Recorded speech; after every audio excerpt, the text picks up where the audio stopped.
बच्चों, आप सभी का स्वागत है आपके अपने YouTube channel study with Arpita ma'am में। आज की क्लास में हम देखेंगे UP NMS exam 2026-27 practice set number हो जाएगा 7। हमने 6 प्रैक्टिस सेट कंप्लीट कर लिए।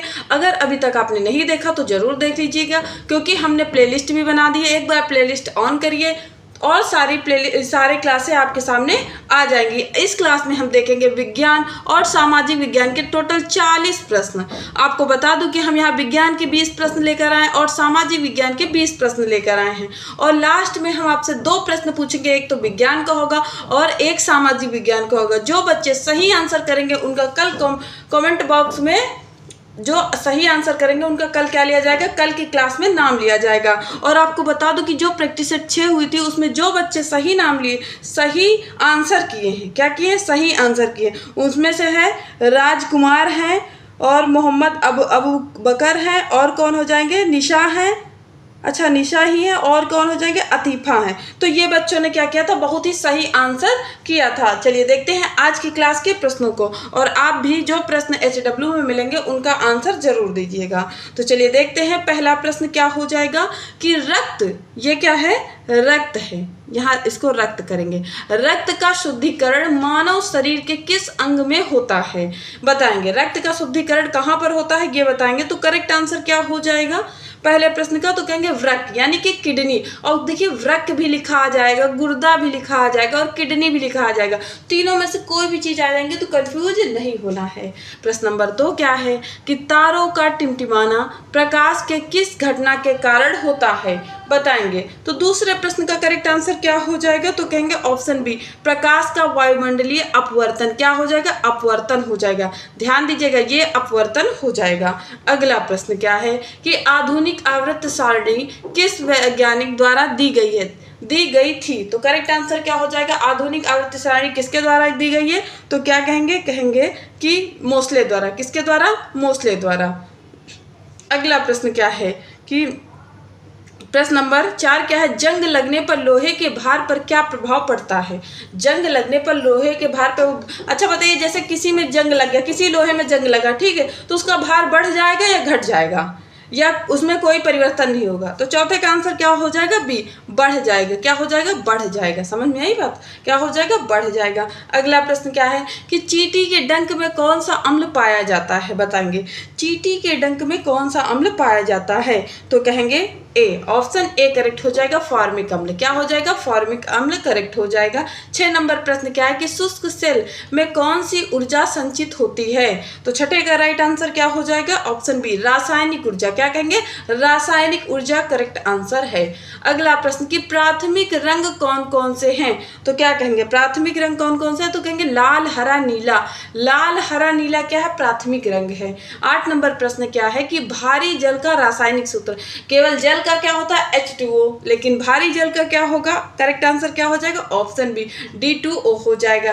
करेक्ट आंसर ऑप्शन बी हो जाएगा। अगला प्रश्न कहेंगे कि LPG गैस के रिसाव का पता लगाने के लिए उसमें कौन सा गंध युक्त पदार्थ मिलाया जाता है। यानी कि जैसे LPG गैस कभी लीकेज होती है, थोड़ी भी लीकेज होती है तो उसका गंध पता चल जाता है ना, उसकी स्मेल पता चल जाती है कि मतलब कि LPG लीक हो रही है, तो उसमें क्या मिलाया जाता है, वो कौन सा गंधक होता है। तो 9वें प्रश्न का करेक्ट आंसर बी हो जाएगा, एथिल मार्केप्टन हो जाता है, ठीक है। प्रश्न नंबर 10 देखेंगे कि पादप कोशिका भित्ति मुख्य रूप से किसकी बनी होती है।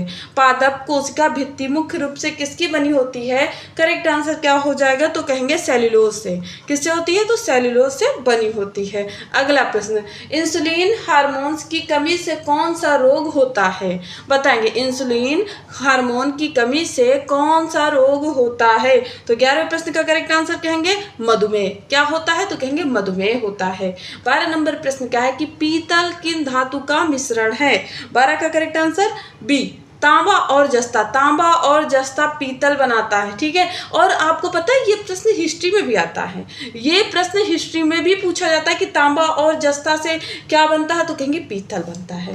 बात समझ में आई। अगला प्रश्न, रिक्टर स्केल पर किसका मापन किया जाता है, तो कहेंगे भूकंप की तीव्रता का। भूकंप की तीव्रता का मापन किस पे करेंगे, तो रिक्टर स्केल पे करेंगे। 14 नंबर प्रश्न क्या है कि रिकेट्स यानी सूखा रोग, रिकेट्स को हम क्या बोलेंगे, सूखा रोग भी कहते हैं। हैं, किस विटामिन की कमी के कारण होता है? तो कहेंगे विटामिन डी। क्या करेक्ट आंसर क्या हो जाएगा? ऑप्शन सी करेक्ट हो जाएगा। अगला प्रश्न क्या है कि चेचक के टीके का आविष्कार किसने किया था?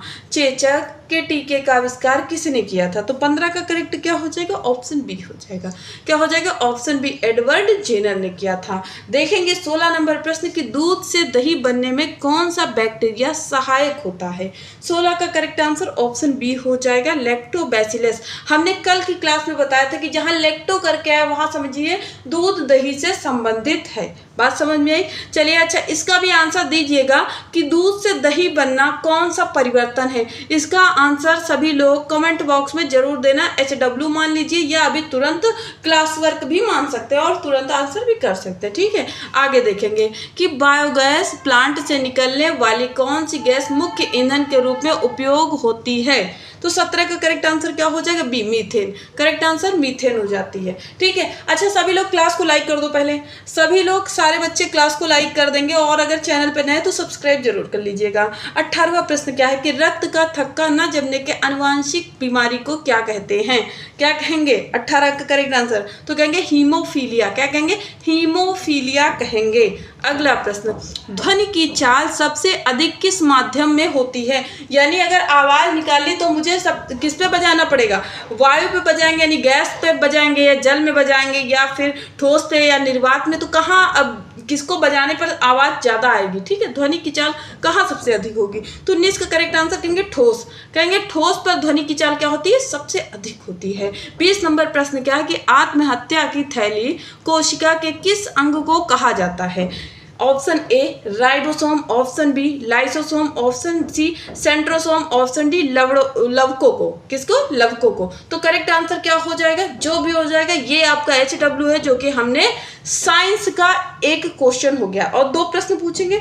जो बच्चा सही आंसर करेगा और अगर उसकी जैसे कि जो ईमेल या यूट्यूब की ID होती है वो दूसरे नाम से बनी होती है तो वो बच्चा अपना नाम भी लिख देगा कि हाँ ये मेरा नाम है और ये इसका आंसर है, जिससे कि हम उसका नाम आसानी से ले सकें। ठीक है, और सभी लोग अपना आय जो है सर्टिफिकेट जरूर बनवा लीजिए, इनकम टैक्स, इनकम वाला, और जो भी जरूरत डॉक्यूमेंट्स है उनको जरूर बना लीजिए, क्योंकि हम इस पे एक क्लास लेकर आएंगे इसमें क्या क्या आपको बनाना है। ठीक है, तो बात करेंगे सामाजिक विज्ञान की प्रश्नों के बारे में, जहां हम देखेंगे 21 से 40 प्रश्न। क्या हो जाएंगे? 21 से 40 प्रश्न। तो 21वां प्रश्न क्या है कि भारत में स्थानीय स्वशासन का जनक किसे कहा जाता है? तो 21 का करेक्ट आंसर क्या हो जाएगा? तो कहेंगे ऑप्शन बी। क्या हो जाएगा? Lord Ripon. क्या हो जाएगा? लॉर्ड रिपन करेक्ट हो जाएगा। अगला प्रश्न, सत्य शोधक समाज की स्थापना किसने की? तो 22वें का correct answer option A Mahatma Jyotirao Phule ने की थी। ठीक है, प्रश्न नंबर 23 क्या है कि बुलंद दरवाजा का निर्माण अकबर ने किस विजय की स्मृति में करवाया था? तो करेक्ट आंसर कहेंगे गुजरात। क्या कहेंगे? 23 का आंसर बी हो जाएगा। ठीक है, बी ऑप्शन करेक्ट है। अगला प्रश्न, बक्सर का प्रसिद्ध युद्ध किस वर्ष लड़ा गया? ये वेरी इंपॉर्टेंट में रखिए क्योंकि ये ऐसे प्रश्न पूछे जाते हैं और पता है ये कई बार एग्जाम में पूछे गए हैं। तो 24 का करेक्ट आंसर क्या हो जाएगा?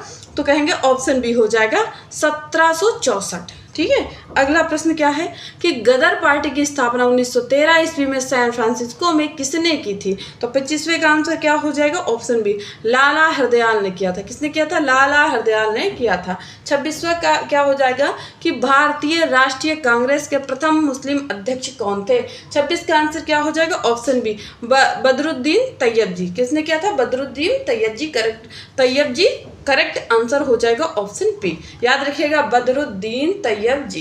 ठीक है, अगला प्रश्न क्या है कि सती प्रथा का अंत लॉर्ड विलियम बेंटिक ने किस वर्ष किया था? तो करेक्ट आंसर क्या हो जाएगा? ऑप्शन ए कहेंगे 1829 में। अच्छा ये बताइए कि सती प्रथा का अंत तो लॉर्ड विलियम बेंटिक ने जो है 1829 में कानून बना कर किया था। ठीक है, लेकिन किसके जो है कहने पर या किसके प्रोत्साहन पर?